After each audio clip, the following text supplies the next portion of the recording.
Hi, everyone. Thanks once again for joining us for another show of our veterans and their stories. My name is Christine Shirley, and I'm very proud today. We have a very special show. We have two World War II veterans who have joined us today for our Veterans Day show. So I'd like to introduce to you Ernie Mogor and Bernard Fox. Thank you so much for being with us, and we really appreciate your service, and thank you for being part of the greatest generation that ever lived. Because if it wasn't for you people, we wouldn't be here today. Thank you. Thank you. Now, I'd like to start off by talking a little bit about our connection with South River. Yes. Now, I know, tell us a little bit about that. Well, a good friend of ours that lives in Rossmore, her brother lives in South River. And I've known many, in fact, when I was in New Brunswick High School, we had a lot of students from South River. And I got to know all these students. And through the years, I kept corresponding with them. But most of them now has died off. But yes, I have a close tie with South River, very close. And you mentioned the commander of Oh our yes, VFW. yes, the commander of the DAV, Disabled American Veterans, also lives in South River. Okay, and he's a friend of yours as well. Yes. Now, I think you had mentioned a little while ago that back in the 40s, I know that there was a place called the Liberty Ballroom. Oh yes. And we have here just a couple of little posters so people can see. The Liberty Ballroom was on Whitehead Avenue. And this was, it shows on Sunday, June 7th, and the Liberty Ballroom in South River had Harry James. You remember Harry James? Not only Harry James, but we were Bobby Soxers then. Remember all that dancing and all? Unbelievable. And Buddy Rich played as well. And that was our favorite place in the Liberty Ballroom in South River. Oh yes. And here's Buddy May's orchestra. So for our younger viewers, here they are. This is what took place in the 1940s. And they were swinging and swaying in South River. And we had a close ties with South River, New Brunswick and South River. Okay. Well, I'd like to also start off by saying that someone had a birthday this month. And we want to wish him a very happy birthday. Bernard, tell us about your birthday. Well, I finally managed to hit 100 on September 27th, and the Military Order of the Purple Heart, Chapter 10, gave me a party, and Saturday, I guess November 5th it was, had a lot of people attend. It was a great party. I had a great time. I really enjoyed it. I haven't had many parties in my life. Of course, I generally don't care for that type of stuff, but I really enjoyed this one. And I got lots of proclamations for my 100th birthday from the president, the governor, the mayor, the legislature, everybody else. The problem now is to find wall space to hang it on. But it was a very happy occasion. Yeah, you like the food and you like the cake. Yes, I like the food and I like the cake. So what do you attribute to longevity? What's your secret that Well, you can pass on to everybody? There's nothing to attribute, I guess, just luck. And as I say jokingly, but it's not really a joke, is you don't die. That's it. And Well, I'd like to start off by finding out a little bit about your time in the service, what branch, what years that you were in. So, I want me to start. Yeah. I was in the Army, in the Infantry. I entered the service on February 17th, 1941, which is before Pearl Harbor. And that's a picture of me in basic training in Fort Benning, Georgia. I was lucky. I did not go to a training center. I was trained by my own outfit, the 8th Infantry, part of the 4th Division. It's just, the draft was in. Getting jobs was very difficult in those days. And if the draft is hanging over your head, nobody wanted to train you. So I went in to get my year over with. Unfortunately, the year turned out to be almost 5 years. But I learned a great deal. Life wasn't that terrible. Combat was, I don't know, I was in combat probably about 7, 8 months, that's all. And Now this picture of you here, and tell us and about this one. this is me in March of 1941. Somebody lent me their cap. I hadn't yet had my basic training, and this is in Fort Benning, Georgia. And it was very nice. Those days, Fort Benning, I guess, was one of the largest of the forts, and it was really a city in itself. It was outside of Columbus, Georgia, and as I said, I was trained by my own outfit, to whom I was going to serve with, and most of my instructors were still World War I veterans. Most of them were even older than my father. And I was treated very well, never abused, as late as some soldiers claimed they were in the so-called basic training camps, where you were a stranger when you came in and a stranger when you left. When I came into the 8th Infantry, I was a member of the 8th Infantry. I was going to be one of theirs, part of their family for the rest of my time, and I was really treated well. What about you, Ernie? Where'd you go? Well, I was born in New Brunswick, New Jersey, and I was in high school, and 1941 came along and the Japanese bombed Pearl Harbor. So I was in school and I said, oh, maybe the war will be over by the time I get old enough. Well, it wasn't. I was drafted in 1944. I was still in high school. I graduated January of 44 New Brunswick High School. By that March, I was inducted into the Army.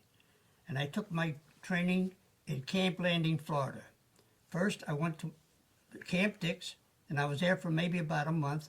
And then they transferred me to Camp Landing, Florida, where I took my basic training, and I think it was from 12 to 16 weeks. I wasn't sure whether I was a combat infantry or not, but I was given a rifle. And during basic training, we learned that if you dropped your rifle, you would sleep with it. Now, Bernie, I don't know if you remember that or not. Yes, I remember Yes. that. And I remember this one man specifically who did drop his rifle, and he was ordered to sleep with it. He wasn't very happy about it, and the reason for that is not only did he drop it, then there was also inspection for the rifles. Now, if you didn't keep your rifle clean, again, you were punished. So in the infantry, they were quite, wanted to make sure that if you ever got into combat, you would keep your weapon clean, because in combat you need that. So in basic training, I was there for 12 to 18 weeks. We went through our inoculations for overseas and what have you. We had what they call a walk to train you. In other words, we walked 25 miles, Bernie, with our M1 rifles, and we had a part of a shoulder pack, and 25 miles is a long way to march, especially in Camp Landing, Florida, in the summer. Oh, boy. And I remember a lot of the fellows dropped out because they couldn't make the walk. The endurance was just too much for them. And I remember down the line, someone would say, when you take a break, sit down on the ground and raise your feet higher than your head or what have you. And that'll give your feet a chance to sort of relax, what have you. And then you can go on from there. So a lot of us did that. And We did make it after that. Like I said, a lot of us dropped out, but this was a training, and this was a training so that if you got into combat, you would march and you would march and you would march, and you were trained for it. So basic training was well worth it. It groomed us for combat. It gave us a little insight to what combat would be like.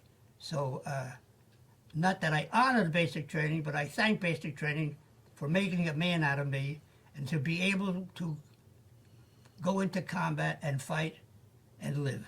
Ernie, do you have samples of the rifles? Oh, yes. I have miniatures. Now, these are combat infantry rifles. Now, we had pistols also, but not all of us carried pistols. Some of the officers carried pistols. But every GI that I know of carried this rifle. They call this the M1. What was it, the Gennard? Garand. It was a Gland rifle. It carried 8 rounds, and it could be automatic, or you could fire 1 round at a time. So this was a combat infantry soldier's weapon.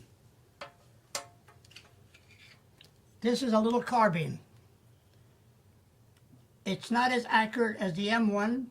It doesn't fire a longer distance because it has a short barrel. This carried, I think, also 6 to 8 cartridges. This was, I don't think it was automatic. I think it had a bolt action, and you would fire 1 shot at a time. And this was carried mostly by officers. And the GI soldier had the M1 rifle. Then there were others in combat, like me. This is what I carried. This is a, what is it? Not a Browning automatic rifle. Oh, yeah, Brown. I carried this in combat, and I can't think of the name. So you'll have to forgive me, folks, that if I can't remember instantly, that my mind is not as perfect as it should be. But this is a Browning automatic rifle. It has a bipod that's folded now. So you can fire this on the ground. You could hit the ground, the bipods would stay on the ground, and then you could fire this. Now this had a magazine that held 20 rounds of 30 caliber bullets. And you could fire this either individually or automatically. Now believe me when I say 20 rounds, when I was in combat, I had a belt that had 6 of these magazines. And each magazine carried 20 rounds. That's a total of 120. Well, I was so thin at the time that my hips could not support it, so I had a harness to help support the gun belt. So this is a Browning automatic rifle, and the enemy was familiar with this, and I think that what they would do is look for somebody with automatic weapons and hit them first and get them out of control before they would do the others. So these are the 3 weapons. Now, there are other weapons. They had mortars, and mortars were a weapon that was on the ground, and they had what they call a base plate. And you would take the shell, and you would drop it in the tube, and that would fire and go 100 yards, 200 yards, whatever. But they were very useful as well.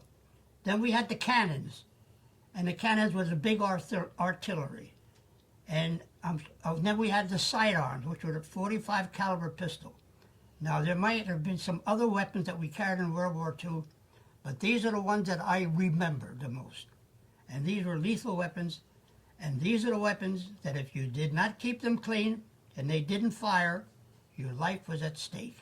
So that's it there. Here's a picture Oh yes. of Ernie. I was 18 years old. That was taken in Camp Blanding, Florida. It was fresh out of high school, and this was during my training period. I was 18. I went into combat when I was 19 years old. I was born January 21st, 1926, and I went into combat I was in high school, January, February. In March, I went into the Army. I was drafted, and I took my basic training. You want me to continue to go on about? Yeah, well, the next question that I wanted to find all right, out go was ahead. after you got out of basic training, both of you, Where did you go? Well, I didn't go any place because I was trained by the outfit which I was going to belong to. And I stayed with the 8th Infantry from February 1941 until, I guess, the summer of 1942, at which point they took some of us from the 8th Infantry to form a cadre to start to reactivate a former World War I division, the 79th Division, whose insignia was the Cross of Lorraine, and we went to Camp Pickett, Virginia. New camp just opened up, and we started a new division, new men coming drafted. Now, we who were trainees a year ago were now the trainers for the new men coming in, and we built another division. Actually, the 4th Division and the 79th Division were like father and son, and they both fought together in one very vicious battle in France later. They liberated Le Havre. It was a very, I wasn't with them at the time, but they were it was a very costly battle. Quite a few of both divisions, men from both divisions, were wounded or killed. But it was one of the decisive early battles of World War II.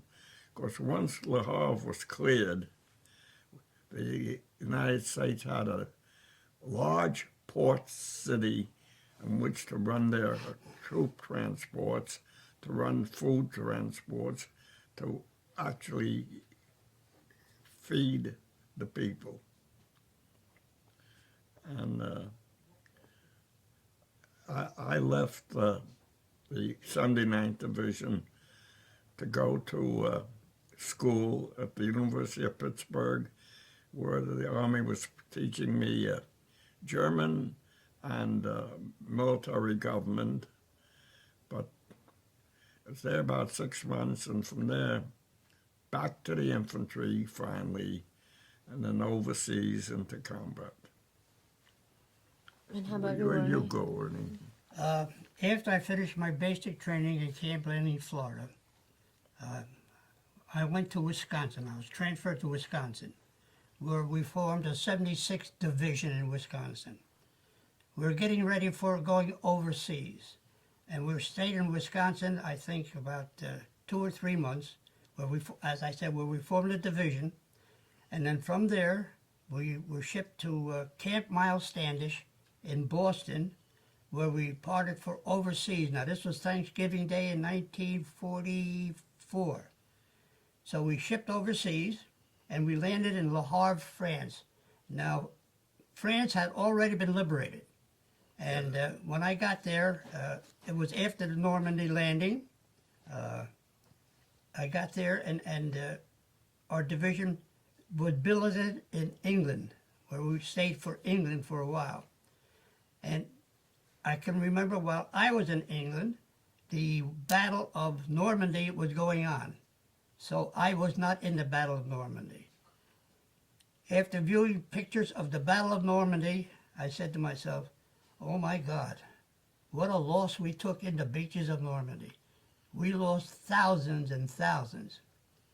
Now again, I could have been one of them, but I was still in England. So Normandy was cleared. France was cleared. And then we went into Belgium. And I'll go into further details on getting into Belgium and my first day in combat. So you want Yes, sure. me to go on? Yes, Go ahead, absolutely. Mary. And show us what you have. Yeah. Yeah, please. Oh, this is the nomenclature of the BAR. It tells you the caliber, the number of bullets in the clip, and what have you. Now, my first day in combat, I was 19 years old, and it was around February of 1944 that we were at Echternach in Belgium. We crossed the Saar River. Let me tell you about that. This was my first day in combat as 19 years old. Ernie, I think you mean 45, not 1944. I graduated from 44. I got out of the Army in 45. Well, anyway, all right, I think it's close enough. But I wanted to tell you about that first day in combat. Our company was at the shores by Echternach, and we were to cross the Moselle River. Now, how did we cross? We crossed in what they call flat-bottom boats. In fact, we had to wait for the flat-bottom boats to be delivered to us. In fact, we even unloaded them off the trucks. And we put them in the water, these flat-bottom boats. No motors. We were given a couple of oars to paddle across. There was 8 to 10 men in a boat. Now, the other side of the river were the Germans. And they had pillboxes, and it was called the Siegfried Line. Well, we got into the boats. And what really not stunned us but frightened us was the current. You wouldn't believe the current of the river. It was unbelievable. If you got into the boat at point A, by the time you got across, which is point B, could have been 400 or 500 yards downstream. Yes. In fact, a friend of mine who was from Edison, Red Ellis was his name, or is his name, he was with us, and his boat went so far down river that he was taken POW, prisoner of war. He was out of the Army, not out of the Army, he was out of the war. We were lucky, and we proceeded across. But let me tell you what happened. When we got into these flat-bottom boats, we were under fire. Rifle fire, machine gun fire, mortars, or what have you. And when we got into these boats, we only had a couple of paddles. And we took the butt of our rifles, I kid you not. And our boats were being hit. The men were dying. It's just unbelievable. So we took the butt of our rifles, and we all did the same thing to get us across as fast as we could, because if we didn't, we'd wind up way downstream, who knows where. I was lucky and I made it across. My buddy, Harry Godey, which I'm going to talk to you about more and more, he was in another boat, and he went over. He made it over the other side, and he noticed a couple of GI floundering. Oh, I'm forgetting a very important things. When we got into these flat-bottom boats, the first thing we did was unhook our helmets, unhook our ammunition belts, unhook anything that weighed, because if the boat got hit, you would drown immediately. Now, I could not swim. I was lucky I was not hit. I was lucky our boat was not hit, because I'd have drowned. But I did what we were told, and I made it across. Now, getting back to Harry Godey, he also made it across. But he saw a couple of GIs floundering in the water, too far out. So Harry got out there and saved 2 of them and brought them back to shore. And Harry was given the Silver Star for bravery. And then from there on, after I went across, there was a Siegfried Line. And they had pillboxes. Now the Siegfried Line are these concrete pyramid type concrete blocks. A tank could not go over them, because the tank would either break its treads or would fall to one side. And that was called the Siegfried Line, and that was to block our tanks from going across. We made it across, and we advanced. You want me to continue? Oh, yeah, absolutely. Okay. We made it across, and we advanced. But the first day of combat was just, it's so difficult. That remained in my mind the rest of my life, and it will stay in my mind the rest of my life. Then we went from city to city, town to town. And we had situations where that we used to call it field of fire. Our squad or our platoon, we knew there was an enemy ahead of us. So we were given the order to hold our weapons down. And we all lined up and we all fired at the same time and we all went ahead at the same time. So if there was any enemy there, one or two would happen. We'd either kill them or else they would duck down. Well, they surrendered. So we took the enemy. We called that field of fire. Then I went on. And another time, I remember we were billeted in this building. I forget the name of the town because there were so many towns that we went through that the advanced American GIs had already cleared that town and the Germans had evacuated. We were billeted in this one building. It was our company. And lo and behold, out on the street was a dead GI. Now this is another thing that stayed into my mind. These are the things that really stayed with me, that penetrated my mind, and I remember these for 75 years. A couple of men were given the order to retrieve the radio off the GI's back. I'm not sure what happened, but they called on Mogor. I was 19 years old. What did I know? I followed the order. I ran out to the street to get the radio off the GI's back. Now, he must have been shot by a sniper. And as I recall, down the street a little ways was a corner where four streets came into one street. And there could have been a sniper in any one of those buildings. Well, I ran out there. He had been dead for quite a while because his body was stiff. Rigor mortis had set in. I turned him over, got the radio off his back, and ran back in again. I could have been killed at that time by either the same sniper or another one, but I made it back into the building. Lo and behold, we couldn't use the radio. And it's one of those radios that you carry on your back with a big long antenna, and that's to communicate with the officers and etc. So I came back with the radio and was shot. The bullet went through the back of the radio and killed the GI. What happened after that, I don't remember, but we advanced. And another thing about advancing, as I recall in combat, there was a saying years ago, no man would be left behind. I'm sorry to say we did leave men behind because we were in combat and we were moving ahead and there was no way that we could stop and help the GI. We had what they called medics, and they had the Red Cross on their helmets. And the reason for that is if you were wounded, you'd sound off and you'd holler, medic, medic, medic. And if there was one nearby, he would come and try to help you or your partner or what have you. So we kept advancing. Then we came to crossing the Rhine River. Of course, we went through many towns. In fact, I walked through Bastogne. Bastogne was taken by us, but by the time I got there, that town was also cleared. Then we got up to the Rhine River at St. Goar.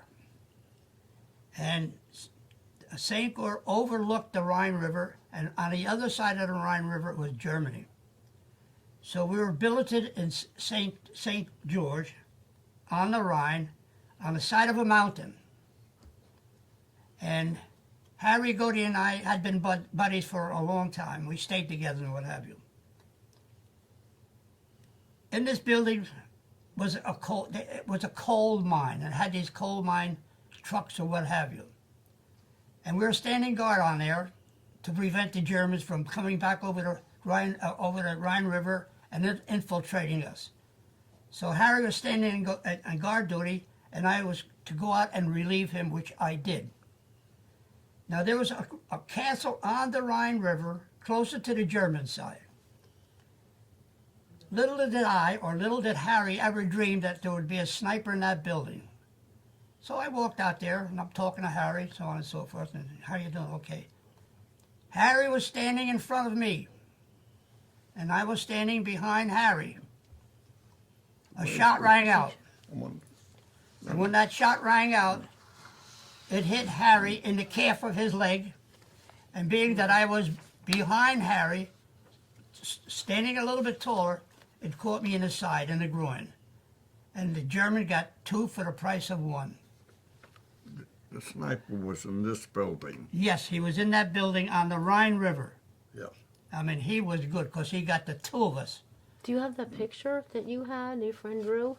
You could show that in here, Ernie? This There here it is. one? Yes, yes, and you could explain it there.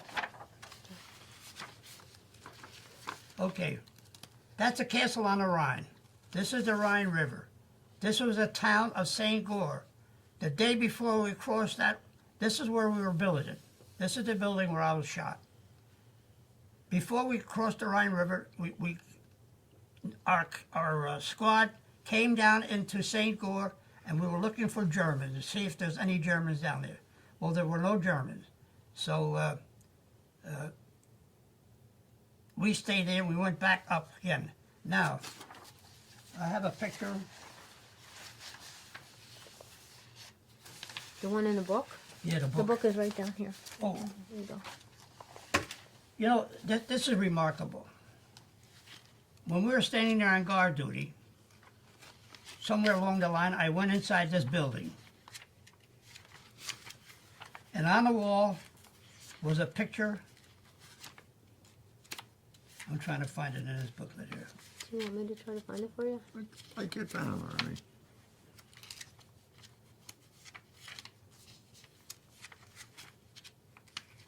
Bear with me, please. I think you were saying the Here it is. picture on the Okay. wall. There you go. That is a picture of the building on the side of the mountain, overlooking the Rhine River. I don't know if you can see it, but there's coal carts here. That used to be a coal mine. And Harry was standing, and we were overlooking the Rhine River, and overlooking the castle. And Harry was standing there on guard duty, and I came out to relieve him. And as I relieved him, we were talking, a shot rang out. The shot came from the castle. And that was, I'd say, my God, must have been a half a mile away. It had to be. I think when he took aim at us, he must have aimed 4 feet above our heads. Because what happens, the bullet loses its power and the trajectory, the bullet tends to drop. So if he had aimed directly on us, he'd have probably missed us. But he must have been a good sniper, and he knew enough to aim above our heads, and he got both 2 of us. Now, when I got hit, boy, I went down like you wouldn't believe. It knocked me on my back. My steel helmet flew off. My body went numb. I remember this. These are the vivid things that I remember in my life. And we were given what they call wound pills, I think for inspection or what have you. So the first thing we learned to do was to take that pill immediately. So I took the pill immediately, and fortunately not too far away were medics. And they called for a medic, and they put me in a stretcher and carried me up the mountain to the first aid station where they evaluated my wound, and then they moved me back further and further and further to a station where they did the surgery. I lived through the surgery. I was in Belgium, then I was taken to France in a hospital, then I was taken to a hospital in England, and then I think from there I came home. So the war was over for me in 1945. And when I came home, I went to Camp Upton, Long Island, to a convalescent hospital, where I was there for about 3 or 4 months, and finally I was discharged from there. I got the Purple Heart in Germany. I was given the Bronze Star because of combat infantry soldier in World War II. That's the only medals I got. Then I was discharged from the hospital in Camp Upton, Long Island. I came home. There was no one to greet me. This was in 1945. Now, this is September of 1945. No family members were home at all? They were at home, but no one came to see me. And I got off the train, and I walked in the door, and I said, Mom, Pop, This is Ernie, I'm home. Well, my parents were from the old country. They were from Hungary. I had sisters and brothers. I had a brother who was in the Navy at the time. My sister was preoccupied. I don't know what happened. No, I came home by myself. And then after I came home, I was home for a while. I tried to find a job. No jobs available. So I drove a taxi cab for a while. And I did that for a while. Then, before I left to go into the service, I worked for Johnson & Johnson. I went back to Johnson & Johnson, and they hired me after World War II. I was very lucky because they did not want to hire a wounded veteran. And the reason why, they didn't want to have the responsibility of his injury preventing him from working. But with Johnson & Johnson, they were good enough, they hired me. And I stayed with Johnson & Johnson for 35 years. Wow. And it's a long time, but it's a good company, and I praise them. One little thing I'd like to add to the end of this whole thing. You talk about souvenirs. You go somewhere and I have to bring home a souvenir. Well, I didn't have time to shop around for a souvenir while I was in combat. But let me tell you, I brought a souvenir home. Part of that bullet I have that they gave me in the hospital. I still have fragments inside my body, which will been there for 75 years, and will most likely stay there for you know when. So I thought I'd put this little humor, sort of kind of a humor at the end of it. And this, my story, as being in combat at 19 years of age. Thank you. Thank you. Well, and Bernard, why don't you tell us? I went to school, and the Army sent me to the University of Pittsburgh, and what they call ASCP, they ran schools. 90% of the students were studying Russian, 10% German. I was studying German. From there, I was supposed to go into military government, but instead I went back to the infantry, landed in France around December of 44. Our convoy after us was sunk, so we had no food. They didn't send us into combat for a month because we had no food. We practically lived on 4 Vienna sausages a day. Oh. 1 tablespoon oatmeal, 1 tablespoon creamed corn. Plenty of coffee, though, plenty of coffee. No milk or sugar, but coffee. 1 slice of bread. We finally got into combat around eastern France. From there we went through Luxembourg. Luxembourg, there was no combat. And then from there we crossed the Moselle, and I paddled across like Ernie in a flat-bottomed boat. Our Moselle crossing was more or less undefended until we got up on top of the Moselle cliffs where we had mortar fire, 88s. Germans were famous for their 88 rifle artillery they had. Very accurate, very deadly. And from the Moselle, we kept going eastward, and we crossed the Rhine at St. Goar. Ernie at that time, although I didn't know him, he didn't know me, must have been about, I'd say about 400 or 500 yards upriver from where I was, where he showed you the castle, which was 1/3 into the river, that from which the sniper shot him. We paddled across the Rhine in the flat-bottomed boats that the engineers, bridge companies called pontons, not pontoons, pontons. We had 10 men, 10 infantrymen, half, I guess, 6 of them had paddles. One engineer who steered, the only one who knew where we were going, crossed the Rhine from St. Goar, landed downriver several hundred yards at St. Goarshausen, climbed the mountain, and then at that point I was a rifle squad leader. I had 12 men. At that point I was told to search out this, it was at night, this castle which was on the Rhine, to make sure we weren't leaving a lot of German soldiers hiding there. I went in with 5 men, half the squad, and after getting down to about the 3rd or 4th sub-cellar, I decided if there are any Germans there, it'll take them forever to get out. So I stopped searching and said, well, let the rear echelon take care of this. We'll be moving. And went back up on top, caught up with my outfit, and then we went along the Rhine to had several vicious battles, Erfurt, Fulda.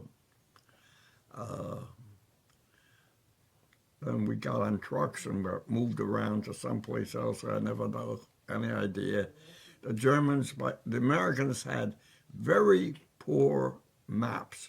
They were using tourist maps that were dated from the 30s. And the Germans were taking down all road signs or twisting them the wrong way to confuse you. And we just kept going. And then finally, on April the 5th, we got a big break. The 702nd Tank Destroyer Battalion, that's a tank without the top turret, it's not completely enclosed, gave us a ride. We were supposed to go with them. It was preferable to the regular tanks because the tankers didn't want to come up with the infantry. They wanted to stay behind the previous hill where they would furnish us so-called artillery. We didn't want artillery. We wanted the armor with us. The 702nd, unlike the tanks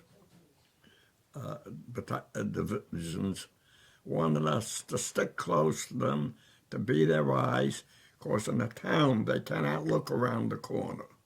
You'll be our eyes, we'll do the fighting for you. And we rode around, and then on April 5th, while riding on the top of one of these tank destroyers, they stopped at noon. At noon, the radio broadcast the new password for the day. And I remember the password being Dagwood Bumstead. Never having read comics in those days, I didn't know anything about that, about comics. I misinterpreted it as being Dogwood Bumper. Oh, And the color of the day, that's a panel you put on top of the tank, so if the aviators can see that whether you're an American or not, was cerise. And I remember being very unhappy. Why did the Army call it cerise? Half the people didn't know what cerise meant. Why didn't they just say red or cherry? And then the radio broadcast, I heard the Top Gunner tell me, all German planes have been wiped out of the sky. Be careful what you shoot at. And at that point, I look up and I see 3 planes chasing 2 planes. Or it looked like they were chasing, or it looked like they were all together. And finally, somebody yelled out, "Hey, they're Germans." And I had to make sure my squad jumped off the tank destroyer. The tank destroyer stopped to let them unload. And I jumped off. And then when I started climbing back, I remember the gunner from the tank destroyer telling me, "Hey, Sarge, you were wounded." I said, "No, I'm okay. I wasn't touched." "No," he says, "you were wounded." I tried to climb up. I suddenly felt some pain. But I managed to hang on for that day. Then I saw the medic, and the medics couldn't figure out how bad it was. They told me, well, we'll let you stay around a while. And then he got captured. The medic station got captured that night. So the next day I hung around for about 10 days, managed to walk with difficulty, but the first sergeant gave me very undesirable jobs to do in the meantime. I was a guard guarding the baggage alone in the German town while the rest of the outfit advanced. But after about 10 days, I couldn't take the pain anymore. They evacuated me. Doctor said, "Why'd you wait so long? You want to lose the leg?" And then I got sent back from there to a collection station to I don't know what they call it, Assembly Point. From there to the evacuation hospital, which had moved that day, and it was a tremendous tent. And they had 4 operating tables running in that tent in each corner, and I was on a table in the middle, and they decided they weren't going to operate on me. They're going to send me back to France and let somebody with more equipment, more facilities take care. Their argument was, well, if you waited 10 days, you can wait another day. By then, that was April the 10th when I finally got evacuated. I got back to the hospital in Bar-le-Duc, BAR-LE-DUC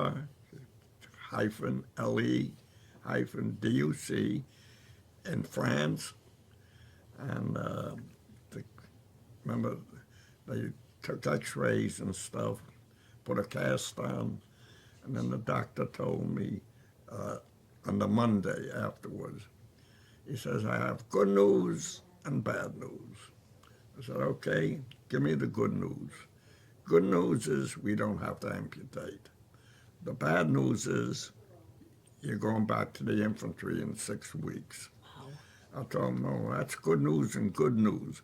Because if you came from the infantry, they sent you back to your own outfit. You were not a replacement or a stranger someplace. And 6 weeks, of course, the war was over by then. War in Europe was over. And 6 weeks later, I got home, got back out of the hospital, and it took me about 6 weeks of traveling. Instead of, when I landed, Bar-le-Duc was actually 100 miles south of where my outfit was in France. But instead of sending me the direct route, where they didn't know where everybody was, I followed them through the whole battle, the whole war, all the way back into Germany, up to the Czech border, and all the way back into France. Had a wonderful sightseeing tour of Europe, and landed back at Camp Lucky Strike, which is on top of a mountain in St. Valery, France. It's a couple miles off the English Channel. Wonderful place for the summer, miserable in winter. The wind just blows you off the top. And it's there until, I guess, beginning of November, mid-November, when I was, I and one of the other men had enough points to come home. So we were shipped to Camp Philip Morris, all the so-called cigarette camps, and was there until December 1st, when I was loaded on the SS Argentina to go home. The Argentina was famous because it was the bride ship. All the English brides, men had married were coming home on that ship. And I was on that. I landed in New York on, it took 7 days, on January, on December 8th. And from there, instead of sending me home, which was like about 45 minutes, they sent me to camp, forgot the name of it. It's where Rutgers University is now. Camp Kilmer. Oh, Camp Kilmer, that's it. Camp Kilmer. That's They sent me to Camp Kilmer. I was there a couple of days. Then they sent me to Fort Dix. And I was discharged on December the 14th, 1945. Decided after almost 5 years the Army owed me another meal. So I went back to the mess hall to eat. Most miserable meal I ever ate in the Army. I couldn't eat it. I don't know what happened. And I got home that night. Nobody to greet me at the station in New York. No nothing. Everybody ignored us. Everybody, it seemed, they just ignored us. I got home, and of course I went in a blizzard. I came out in a blizzard. It started snowing, and we snowed in at home for about 2 days. And except for my sister, who was there. My brother was still in the Army. My sister was there ready for me. My mother had a meal ready for me. It was Friday night. That was it. I couldn't get a job, like Ernie said. I had very little training for anything except being an infantryman. But I had about half the credits for college by going to college at night. Decided to go on a GI Bill. Finished off in 1 year. Became an accountant. And managed to hang on until today. And here I am talking to you. Well, can you show us, tell us about these pictures that you have here? This is a Bernard? picture of a little town in France on the way in. The name of the town was Vanchy-Capval. And there I met a French teacher and his wife. And since I was the only one in the company who spoke any languages at all, I spoke some French. I spoke more French than I did German. And this is a picture we took. This was taken in, I guess, March or April. No, has to be February of 1945. That's the wife of the French teacher. That's the we're living in a small town. That's, I guess, a cousin of hers. And I'm the little guy in the middle there with 3 of my buddies from the Company I, 354th Infantry of the 89th Division. And how about After this the picture? war, I went back. Get that one. Oh, well, this is a picture taken of me and my buddy Beets, B-E-E-T-S. And you're the one without the hat, right? I'm the one without the hat.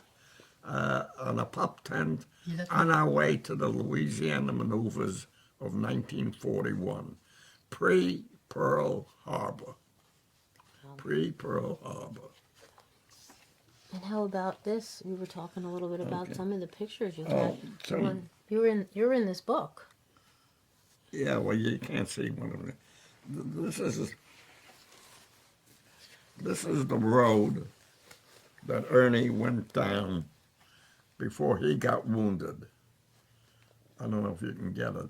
It's the road he went down. You can see these guys are lying down, taking shelter. This is probably the night before or the day before he got wounded, going down that hill. That was the night It before. was more or less exposed. It doesn't look like it, you know. But even a wall this high makes you feel safe. It's really the feeling that keeps you going, not real knowledge. If you really start thinking about it, you're not going to get any place. And you're in this book as well. Oh, yeah, Yeah, well, I'm going to see that picture of you. yeah, I'm in here someplace, but Okay. you're not going to recognize me. Yeah, this is... Here's one of the men who was supposed to protect Ernie. A guard supposed to take... Where was he? He was at St. Goar on the near side of the Rhine, supposedly protecting. They had several of them up and down the river, looking for snipers. He's a sniper himself, looking for German snipers to protect the men rowing across the river or stationed on the banks of the river on the French side. Can you get it? Okay. Now, Bernard, you were telling us about And General Patton? there's a place, I mentioned the 702nd, okay, 702nd Tank Destroyer Battalion. Now, this is a dead German. The first two men in the line are Privates Camp, Private Murphy, and then me. I'm the little guy again in the back there. We just took the town, and we're now being relieved. We're being relieved. Tank destroyers are going to leave us. We're on our own. And I was told to take over the house with the green cross on it. It's white in the picture. Green cross was the sign of a pharmacy in Germany, and all pharmacies were also first aid stations. And my squad took over the second floor of that house. And that night I slept in the baby's crib. And the next day, one of the women from next door came over and asked if she could have the crib for her baby, because the baby was crying. So we gave her the crib. I couldn't sleep. Small as I am, I couldn't sleep there anyhow. I had to cook, You mentioned crawl up. You mentioned tank destroyer. For those that don't know what a tank destroyer is, will you? It's just like a tank, except the top turret is open. Okay. It's lighter, more maneuverable, and I liked working with these guys. Not only is it more maneuverable, but a tank destroyer will destroy another tank. The tank. Well, they had a bigger gun. Oh, absolutely, bigger gun. Bigger. And if you wanted protection or what have you, you'd call in a tank destroyer, and they would blast the tank at, just obliteration. And the tank destroyer was powerful. Like I said, had a big gun on it, a larger cannon and what have you. And What I liked about them is they stayed with us. They didn't stay a mile back and give us artillery. They came right up with us, but in town fighting, we had to look around corners. Obviously, they can't. If they go past the corner and somebody's there with a bazooka, goodbye, Charlie. Now, you told me that you had some interesting stories about General Patton. Oh, well, Ernie will bear me out. blood and guts. General Blood and Guts. Our guts, his guts, our blood. Our blood, his guts, yeah. General Patton, generally by most people who fought under him, was not well liked. But he had one very good talent. He was able to assemble and keep a brilliant staff. Every one of his staff, from top to bottom, was brilliant. I mean, he took an army facing east, engaged in battle with the Germans, pulled them back, turned them around, and relieved Bastogne. It's unbelievable. The Germans themselves can't believe it ever happened. It's unbelievable. But as an individual, not well, Did he want you to wear because ties? he was. Those are ties you had to wear? Oh. Ties? Is this story about the When we went ties? into combat, remember? Oh yeah. Neckties? Yes. First of all, in my opinion, he was an alcoholic.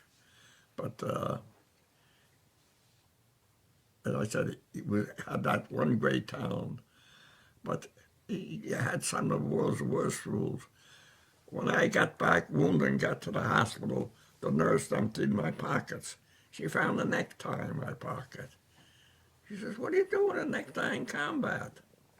I told her, if you're in Patton's army and you're more than 10 miles behind the lines, you don't wear a tie, $64 fine. Wow. That's amazing. Ernie also had a tie in his pocket. I threw it away when we were in combat. It was in a way, really. I had, But it was a whole division that he told the men that you must wear a tie. But this is when we went into combat. Once we got into combat, off came the ties and away they went. Same way with gas masks. Remember gas masks? oh, well, gas, no American ever threw away his helmet because it was a practical, useful tool for anything. You could cook in it, wash and You get have the bathed in helmet? it, do anything. Over there? Okay. Ernie has one. What? Is this here? There? Yes. Yes. Oh, Take out the line. yes. This is a World War II steel helmet, and it saved many lives. I don't know if a direct hit would penetrate it, but if it was a ricochet, you could rest assured that your life was saved. Now, I'm going to say this must weigh about, what, 5 pounds, maybe 6? I don't know, this one seems extra heavy. Right. Now, these were so heavy that if you just put the steel helmet on, I'll show you. It has a liner. Yeah, without the liner. This is the liner that fits inside the helmet. And you can see the web in there, web thing. And that protects your head like such. You could, and then the steel helmet would go on top. And then you'd have a chin strap. Now when you went into combat, like I said before, crossing that river, I unhooked that. Because if I left that on my head, the weight of this is enough to drown me. Wow. So, again, it saved many GIs' lives, whether a direct hit or not. And this stripe on the That's back. Insignia of an Yeah, officer. So this happened to in the be back you can a see who lieutenant's. it is. Yeah, this happened to be a lieutenant's steel helmet, and this insignia represented a steel helmet, and you could tell an officer that way. However, this was, I think, the 50th Armored Division or what have you. You got a 50 on the side. Now this is a helmet liner, and I guess the star he was put on it. Yeah, it has his name on there. Came in later. Yeah. SALAYMOM. Okay, whatever that means. But this is the steel helmet of World War II. So, let me ask you, gentlemen, is there any thing that you can think of that maybe we didn't cover so far Yes. that you might want to go through? Well, Go, you go first. it's not really world shaking. It's just funny. The British, when we were in England, assembling for the invasion or afterwards, always used to say that the trouble with the Americans was they're overpaid, oversexed, and overheard.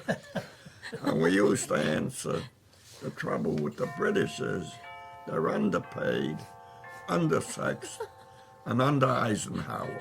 That killed them. That killed them. That under Eisenhower, they resented horribly that Eisenhower outranked Montgomery.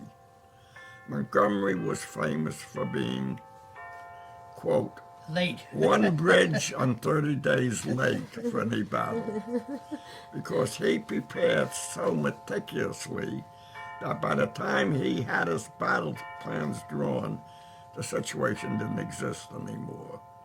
In fact, I think there was a movie or a book or something written about Montgomery and his invasion of when he went across parts of northern France, where he was like 30 days late in attacking a bridge. Oh. But he had plans going down to how many rolls of toilet paper you needed here, and how many this and how many that. I'd like to add something else that just came into my mind pertaining to combat. When we were in combat, we would dig foxholes. That was for your own protection. But it didn't always protect us because they had a saying about tree bursts. Now let me tell you what a tree burst is. When you're in a foxhole and the enemy, and you're in a wooded area and have trees around you, the enemy would fire their German 88s and it would hit a tree. It would blow the top of the tree away. But what would happen, there would be fragments, there would be shrapnel that would rain down on you. Now if you're in a foxhole and you were not lucky, you got hit with that shrapnel. But most of the times it would save you. But that's what I wanted to tell you about that fire.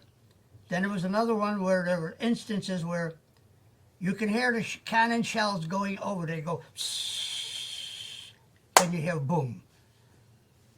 We lost many GIs because of improper balance of firing.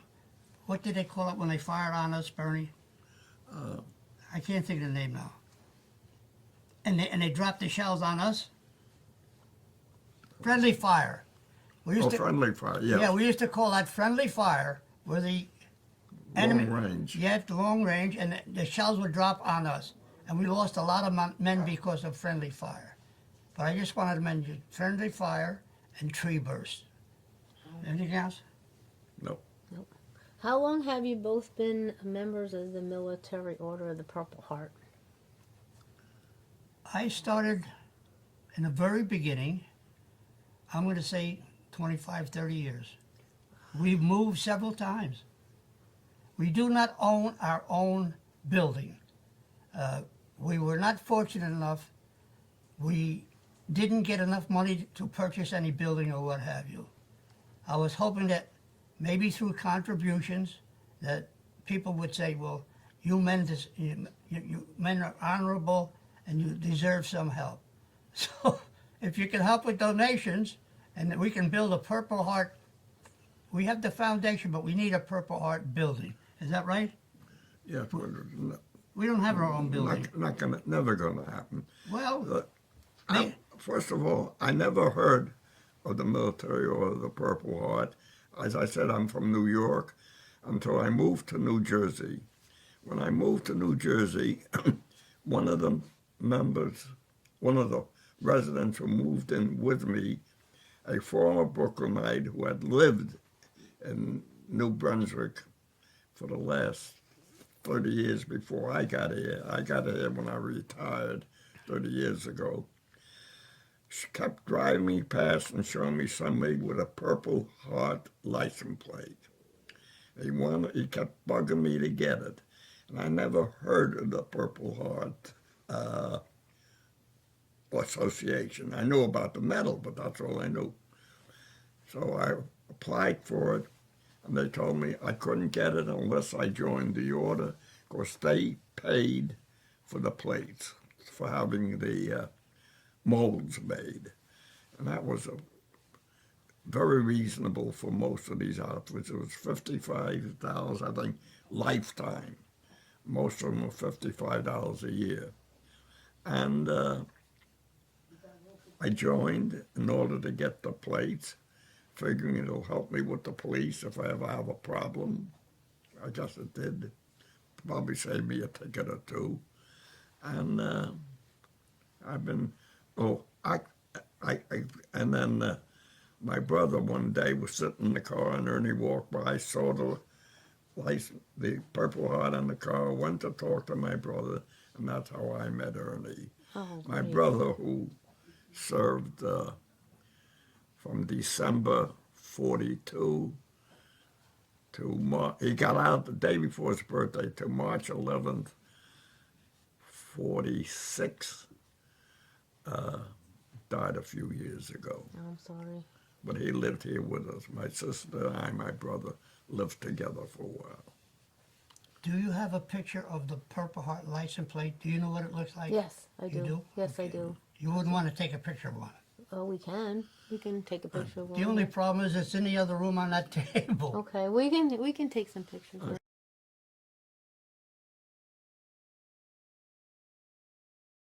That's That's it. good. And the last thing I want to ask you both is for any advice for any future generations to come. What advice can you give them? Well, the one advice that I can give them, it makes a man out of you. Believe me. If you go in as You're a kid. as a kid or what have you, it'll make a man out of you. That's the one contribution that I think.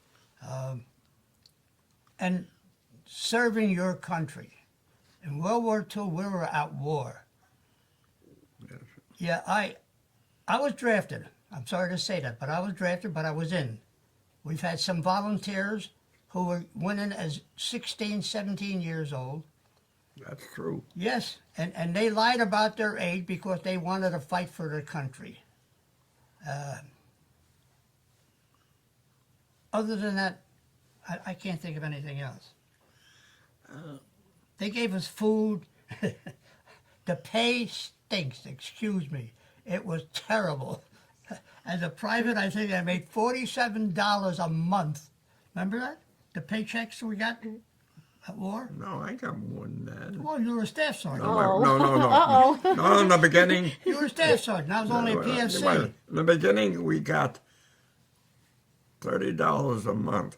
We used to joke and say we're getting paid $30 a day once a month. It's the other way around. Yeah. So a private got 30. When you went in, you got $21 a month for your finished basic, then $30 for a private. PFC got 36, corporal 54, sergeant 60. How about a staff? Lot of money. How much a staff sergeant? $60? You got No, staff sergeant I think was $72. Whoa! A lot of money. Wait a minute. When I got discharged, I got $10 for the combat infantryman's badge. Oh, and then I got like about $110 a month, considering overseas combat, all kinds of stuff that they added on. But back in those days, you could buy a suit for For $25. Right. Do you want to show them the medals on your hats? Yeah, you got a lot. Okay.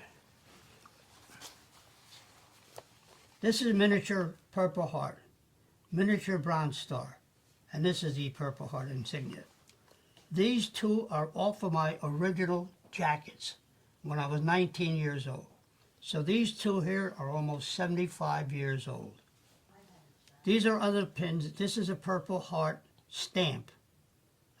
This is from the Vietnam War. If you recognize it, it's a rifle with a helmet on top of it. And then on this side is, the A is 3rd Army. The one below it is the 76th Division, which I was in. These are my ribbons, Purple Heart. This is the European Theater of Operations with 1 star, 1 battle. This is the Bronze Star. This is for combat or what have you. And this is the Combat Infantry Badge. Now, that is recognized as honorable and what have you. World War II, U.S. Army. These are just additional ones. World War II, Purple Heart pin, American flag, and Colonel Winterton, Chapter 10 of the Military Order of Purple Heart.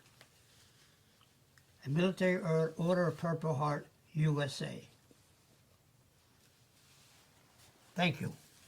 And one last thing, behind us we have the Ruptured Duck. Oh, Oh, Oh, and we have Bernard too. Let's I got it inside on the wall. The ruptured. Yeah. You gotta tell us about that. there's miniature Bronze Star.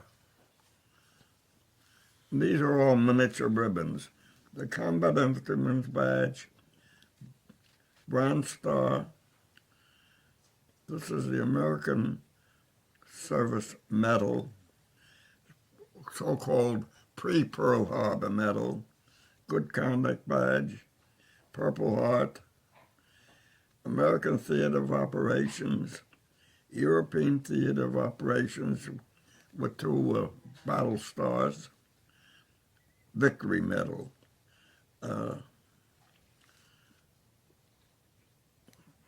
Actually, the Bronze Star outranks all of them, the Purple Heart next, but I'm more proud of being a combat infantryman than all the others.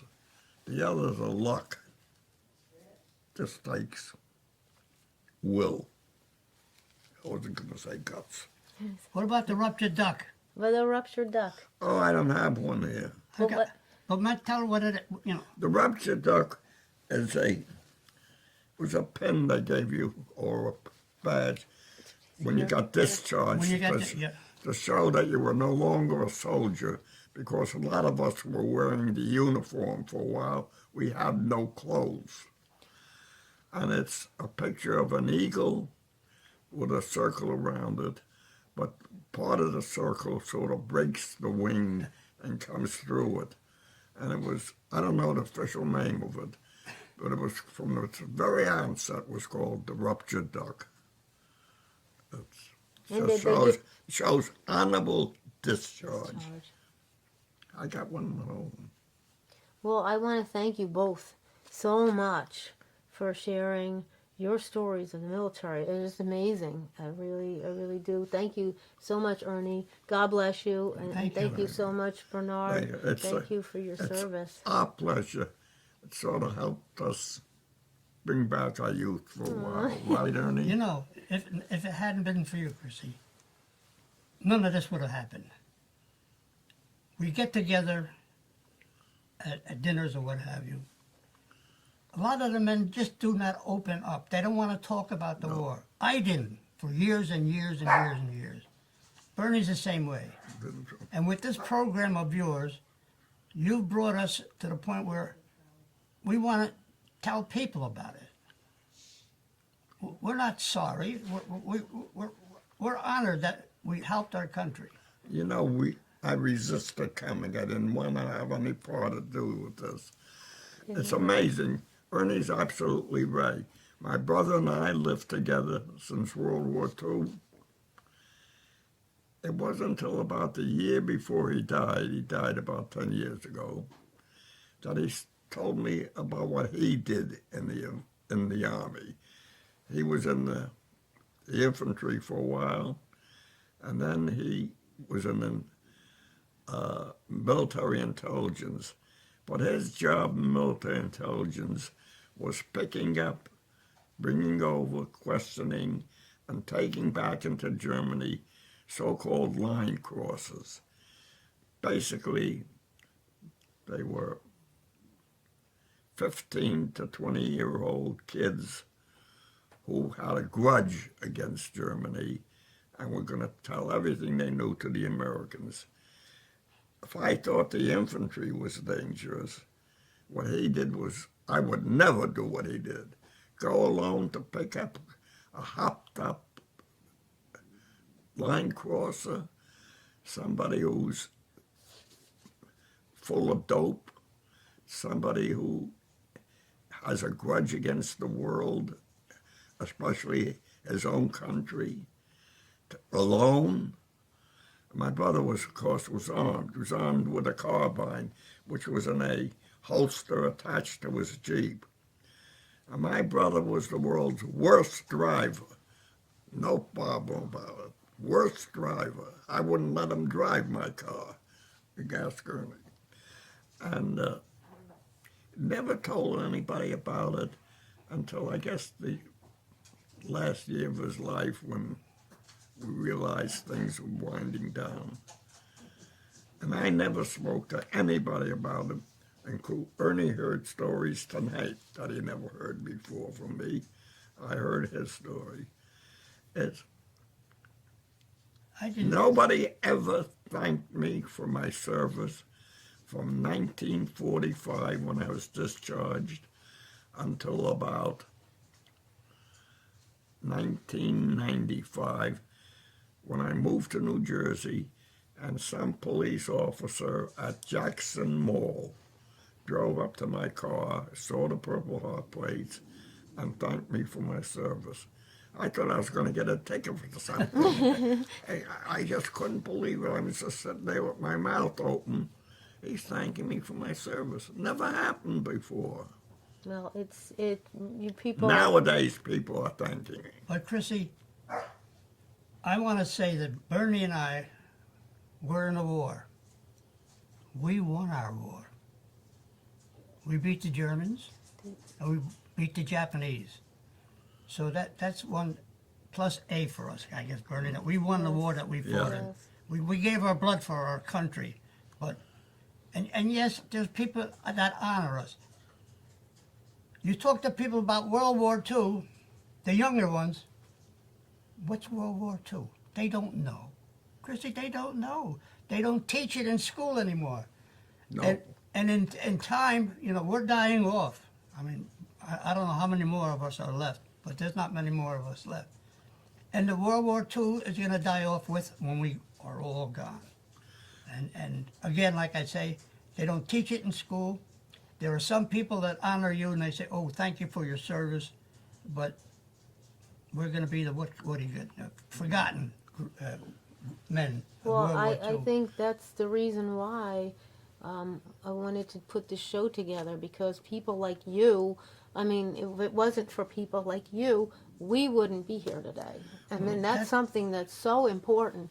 And I've encouraged a lot of people to come on this show and to talk about their military experiences, because it's something that a lot of people that are civilians do not understand, the sacrifices, that especially that your generation has created and came back to the United States, and we're free because of this. Yes. And freedom isn't something that we can take for granted. And not only that, but it's not only the Army. There's the Navy, there's the Marines, there's the Air Corps. Yes. Yes. It's all of us all combined. branches of service. All branches of service. All branches. Men and women and Men and we- women, yes, absolutely. Right. World War II was the first one that had women. We had WACS, Women's Army, Women's Auxiliary Corps, and the WACS did quite a bit of service. They weren't in combat like they sent And you had the women out. waves too. Oh, yeah. And the waves, yes, waves, yes. and the Marines had Yeah. women. Yeah. They did a lot of work. All I know is the hospitals had wax in them instead of nurses. We didn't have enough. They did clerical work. They were good radio operators. It was the first time they had one. The reason people don't know about World War II is I look back at my youth, and we studied about the Civil War. But if I do the arithmetic, I lived closer to the end of the Civil War than these kids today do to the end of World War II. So to them, it's a different world. It's a different generation. It's a different century. But you can never forget, and we have to continue to remind people that this is so important for us. And I really thank you both so much from the bottom of my heart for being there for us, for our country. And at the conclusion of our show, God bless America, and God bless all of you. And Thank thank you. you. Thank you for giving Ernie and me Thank the you opportunity. so much again. God bless you both. Thank you. Thank Thank you. you.